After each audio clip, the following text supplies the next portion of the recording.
Bohr model of atom में हमने पढ़ा कि बोर के पोस्टुलेट्स क्या हैं। बोर के पोस्टुलेट्स हैं कि electron is revolving around the nucleus in a circular path, discrete circular path. That discrete circular path is called orbit. Electron जब तक उस ऑर्बिट में रिवॉल्व करेगा, इट नाइदर लूज और गेन एनर्जी बाई इटसेल्फ। अगर हम एक्सटर्नल सोर्स से energy देंगे तो ये एक ऑर्बिट से दूसरे ऑर्बिट में जंप करेगा। तो सबसे मेन चीज़ आती है कि जो ऑर्बिट है हमारा, हमने कहा कि इलेक्ट्रॉन जब तक उसमें घूमेगा ना वो सेल्फ से एनर्जी लेगा ना ही वो एनर्जी देगा। दैट मीन्स उस ऑर्बिट की एनर्जी होगी फिक्स। तो इसलिए हमने ऑर्बिट को कहा था फिक्स्ड एनर्जी स्टेट। तो हमें ये फाइंड आउट करना है कि बोर ऑर्बिट का एनर्जी कितना होगा, energy of electron in Bohr orbit. कि किसी भी पर्टिकुलर ऑर्बिट में, जैसे कि फर्स्ट ऑर्बिट में कोई इलेक्ट्रॉन घूम रहा है, सेकेंड ऑर्बिट में कोई इलेक्ट्रॉन घूम रहा है, हाइड्रोजन में कोई इलेक्ट्रॉन फर्स्ट ऑर्बिट में घूम रहा है, या हीलियम में कोई इलेक्ट्रॉन फर्स्ट ऑर्बिट में घूम रहा है। तो किसी पर्टिकुलर एटम के पर्टिकुलर ऑर्बिट में अगर कोई इलेक्ट्रॉन घूम रहा है तो उसकी एनर्जी कितनी होगी, ठीक है। उसके बाद हम एनर्जी देंगे या वो रेडिएट करेगा, that is another part, but उसकी एनर्जी होगी कितनी, हमें ये फाइंड आउट करना है। तो उसकी काइनेटिक एनर्जी कितनी होगी, उसकी पोटेंशियल एनर्जी कितनी होगी, उस पर टोटल एनर्जी कितना होगा। तो हम मान लेते हैं कि ये हमारा एक एटम है और इस एटम का ये न्यूक्लियस है। न्यूक्लियस में इस एटम का एटॉमिक नंबर Z है और इसके सराउंडिंग r डिस्टेंस पे इलेक्ट्रॉन रिवॉल्व कर रहा है इस पर्टिकुलर ऑर्बिट में।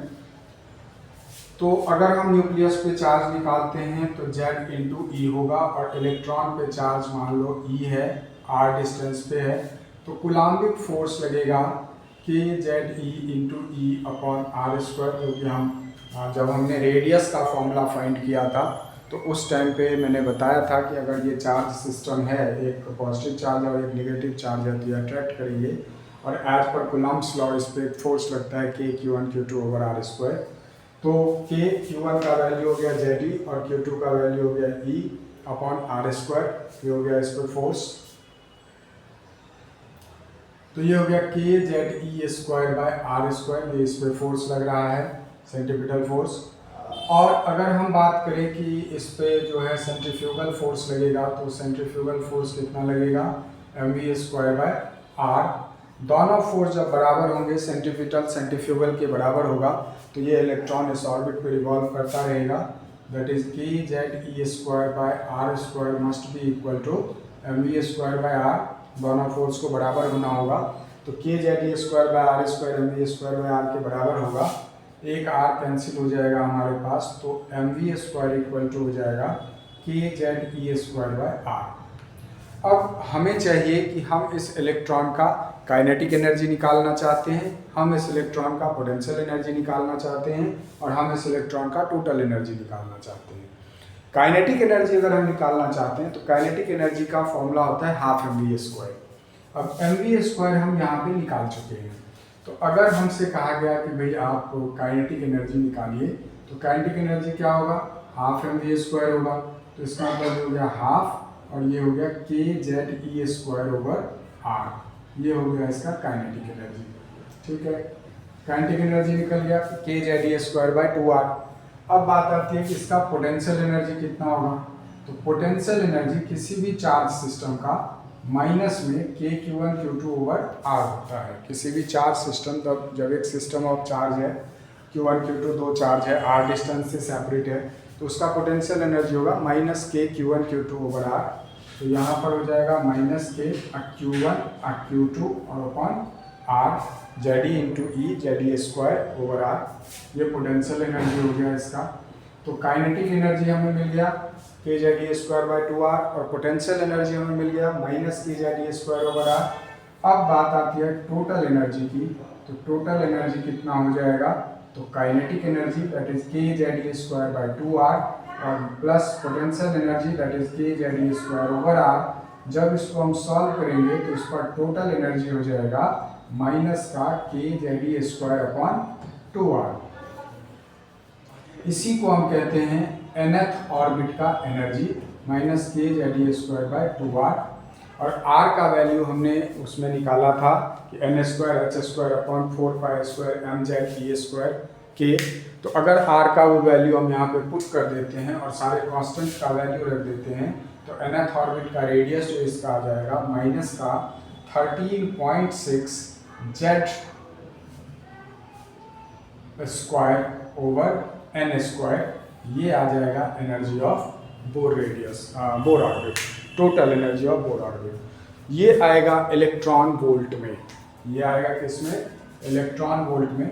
अब अगर इसको जूल में कन्वर्ट करना है तो बहुत ही सिंपल है, 1 इलेक्ट्रॉन वोल्ट इक्वल टू होता है 1.6 इंटू 10⁻⁻19 जूल। तो इससे हम इसको मल्टीप्लाई कर देंगे तो टोटल एनर्जी हमारे पास आ जाएगा 2.18 into 10⁻18 Z square over N square joule में। ठीक है, जब हम कहीं फॉर्मूला यूज़ करेंगे, अगर इलेक्ट्रॉन वोल्ट में कहा जाता है तो हम इलेक्ट्रॉन वोल्ट में फॉर्मूला लगा देंगे, अदरवाइज जनरली हम जूल में फॉर्मूला रखेंगे कि कहीं हमें फ्रीक्वेंसी निकालने के लिए कहा जाए या वेवलेंथ निकालने के लिए कहा जाए। जैसे फ्रीक्वेंसी कहा जाएगा तो हमने प्लैंक्स क्वांटम थ्योरी पढ़ा है कि E equal to H nu, तो E की जगह हम एच न्यू पुट कर देंगे तो फ्रीक्वेंसी इक्वल टू आ जाएगा 2.18 into 10⁻⁻18 upon H Z square over N square. ये फ्रीक्वेंसी आ जाएगी जो रेडिएशन हमारा एमिट होगा या एब्जॉर्ब होगा। अगर हमारा इलेक्ट्रॉन लोअर एनर्जी स्टेट से हायर एनर्जी स्टेट में जाता है तो एनर्जी एब्जॉर्ब करेगा, और अगर वो हायर एनर्जी स्टेट से लोअर एनर्जी स्टेट में आता है तो एनर्जी रिलीज करेगा। तो चाहे वो एनर्जी एब्जॉर्ब करे चाहे वो एनर्जी रिलीज करे, उसकी फ्रीक्वेंसी हम निकाल सकते हैं। अगर वेवलेंथ की बात आएगी तो न्यू इक्वल टू होता है C by lambda 2.18 into 10⁻⁻18 Z square over H N square. ठीक है, ये हम यहाँ पे लिख सकते हैं। तो 1 बाई लेमडा हमारा कितना हो जाएगा 2.18 into 10⁻⁻18 over H C into Z square over N square. ये हमारा आ जाएगा। इससे हम यहाँ पर वेवलेंथ आएगा पर सेंटीमीटर में। अगर हम सबका वैल्यू ऐसे रखें कि 1 बाई लैम्डा इक्वल टू ये सारे कांस्टेंट का वैल्यू अगर हम पुट कर दें तो आएगा 109677 Z square over N square, और ये आएगा पर सेंटीमीटर। और ये जो वैल्यू है 109677 इसको हम कहते हैं रेडवर्ड कांस्टेंट।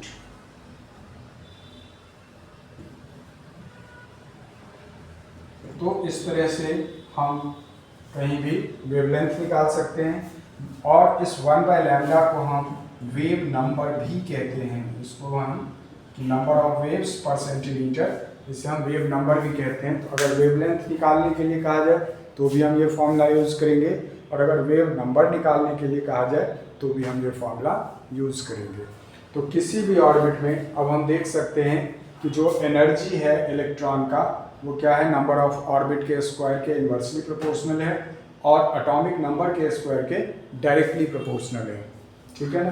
तो इस तरह से हम फॉर्मूले में रख करके किसी भी ऑर्बिट का, किसी भी एटम या किसी भी आयन के ऑर्बिट का रेडियस हम निकाल सकते हैं, एनर्जी हम निकाल सकते हैं। तो उस पर्टिकुलर ऑर्बिट में इलेक्ट्रॉन जब तक घूमता रहेगा उसके पास ये एनर्जी रहेगी।